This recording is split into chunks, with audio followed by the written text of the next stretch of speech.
ओम शांति। वहाँ ड्रामा वहाँ के इस सीरीज़ में आज बाबा हमें समझाते। बाबा कहते, बाप दादा आज मुस्कुरा रहे थे।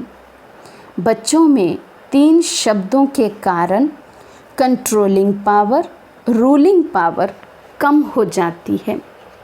वे 3 शब्द हैं। पहला वाई, क्यों। दूसरा व्हाट, क्या। तीसरा वांट, चाहिए। तो 3 शब्द बाबा ने बताए, क्यों, क्या और तीसरा है चाहिए। ये 3 शब्द बाबा ने कहा बच्चों की कंट्रोलिंग पावर और रूलिंग पावर को कम कर देते हैं। ये 3 शब्द ख़त्म कर वाई आए तो बोलें वहाँ। क्यों आए तो बोलो वहाँ। वाई इंग्लिश का शब्द बाबा यूज़ कर रहे हैं। वाई को वहाँ में चेंज कर दो। व्हाट शब्द आए तो भी बोलो वहाँ। क्या शब्द आए, बाबा कहते क्या का कोई प्रश्न अगर मन में आए तो उसको भी बदल कर, उसको भी चेंज करके वहाँ बना दो। वहाँ शब्द तो आता है ना, तो बाबा पूछ रहे हैं वहाँ शब्द आता है या फिर क्यों और कैसे में ही उलझे रहते हैं। तो क्या आंसर है, ये सब अपने आप को चेक करना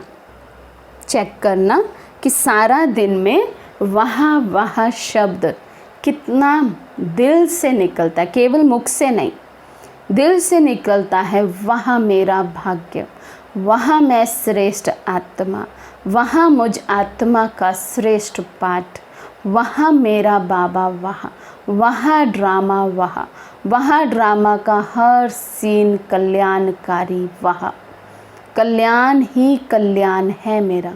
ये शब्द कितना दिल से निकलते हैं सारे दिन में, ये चेक करना। बाबा कहते वहाँ बाबा, वहाँ मैं और वहाँ ड्रामा। सिर्फ वहाँ बोलो तो ये 3 शब्द ख़त्म हो जाएंगे। कौन से 3 शब्द, क्यों, क्या और चाहिए।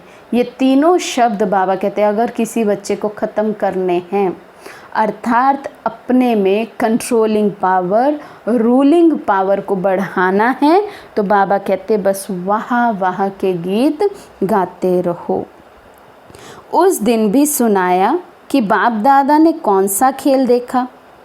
आप लोगों का एक चित्र पहले से बना हुआ है जिसमें दिखाया है योगी योग लगा रहा है, बुद्धि को एकाग्र चित्त कर रहा है, बैलेंस रख रहा है। बैलेंस की तराजू दिखाई है। जितना बुद्धि का बैलेंस करता उतना कोई बंदर आकर बैठ जाता।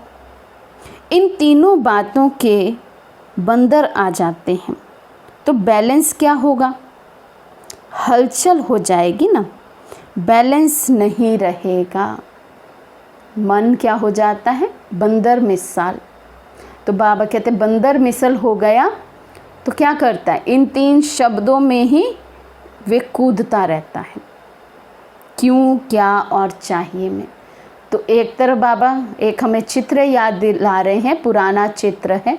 तराजू में एक तरफ योगी बैठा है और एक तरफ बंदर दिखाए हैं। तो योगी जो है वो बहुत अच्छा योग कर रहा है, एकाग्रचित हो रहा है, अपने मन को, बुद्धि को एकाग्र कर रहा है। 1 सेकंड में एकाग्र करता और दूसरे ही सेकंड में क्या, क्यों और चाहिए के ये संकल्प आते तो पलड़ा बंदरों का भारी हो जाता है। अर्थात एक तरफ समर्थ चिंतन है, एक तरफ व्यर्थ चिंतन है। यदि हम अपने व्यर्थ को स्टॉप नहीं लगाते, वहाँ के गीत नहीं गाते हैं, तो वो व्यर्थ बढ़ता जाता है और मुझ समर्थ आत्मा की शक्ति कम होती जाती है, मेरी एकाग्रता कम होती जाती, मेरी रूलिंग पावर, कंट्रोलिंग पावर कम होती जाती है। तो बाबा कहते तो ये 3 शब्द बैलेंस को समाप्त कर देते हैं, बुद्धि को नचाने लगते हैं। बंदर आराम से बैठ सकता है क्या? कभी देखा है बंदर को आराम से बैठे हुए? वो कुछ ना कुछ उसकी कर्म इंद्रियां हलचल में ही रहती हैं। भले वो बैठा भी होगा तो भी उसके हाथ क्या करते हैं, वो अपनी ही बॉडी को देखता रहता है, उसमें से कुछ ना कुछ वो कहते हैं जुएँ निकालता रहता है। मतलब उसकी कर्म इंद्रियां बहुत चंचल हैं। सबसे अधिक चंचल बंदर को दिखाया जाता है, तो वो शांत रह नहीं सकता है। तो बाबा कहते और कुछ नहीं तो पूंछ को ही हिलाता रहेगा। तो इसमें भी बैलेंस ना होने के कारण बाप द्वारा हर कदम में जो दुआएं मिलती हैं वह आत्मिक स्नेह के कारण परिवार द्वारा जो दुआएं मिलती हैं उनसे वंचित हो जाते हैं। तो जितना हमारा चित्त, हमारा मन प्रसन्न चित्त होगा, क्या क्यों के पीछे भागेगा और इच्छाओं वाला होगा, चाहिए चाहिए। अब वो चाहिए कुछ भी चाहिए हो सकता है। मैं ये भी सोच सकता हूँ कि मुझे अन्य आत्माओं का स्नेह चाहिए, मुझे अन्य आत्माओं का सहयोग चाहिए, मुझे अन्य आत्माओं का रिगार्ड चाहिए, मुझे नाम चाहिए, मान मिले मुझे, मेरी शान बढ़े, कुछ भी चाहिए हो सकता है। लेकिन एक बाबा में सारी चाहनाएं समा जाएं तो बाकी सब जो मुझे चाहिए वो अपने आप मिलने लगता है। मुझे फिर उसकी चाहना रखनी नहीं पड़ती। लेकिन पहली कंडीशन है कि मेरी मन की हर चाह केवल और केवल बाबा हो। बाकी बाबा तो फिर है ही सागर, फिर तो मैं किसी भी अधिकार से वंचित रह नहीं सकता।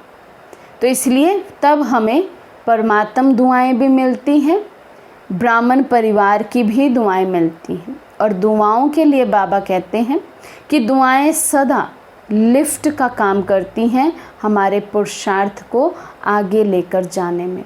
इसलिए बाबा बार बार हमें पक्का करा रहे हैं, समय हमें नज़ारे दिखाकर पक्का करा रहा है कि अब प्रसन्न चित्त नहीं, प्रसन्न चित्त रहें।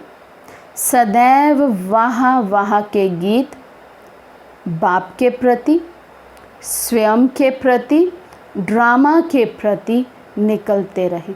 हर सेकंड जो बीत रहा है या जो बीत गया या जो आने वाला है, तीनों ही कालों के लिए केवल और केवल वाह वाह वाह शब्द हम यूज़ करें।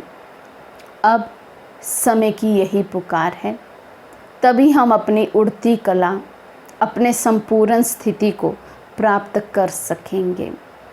अच्छा, ओम शांति।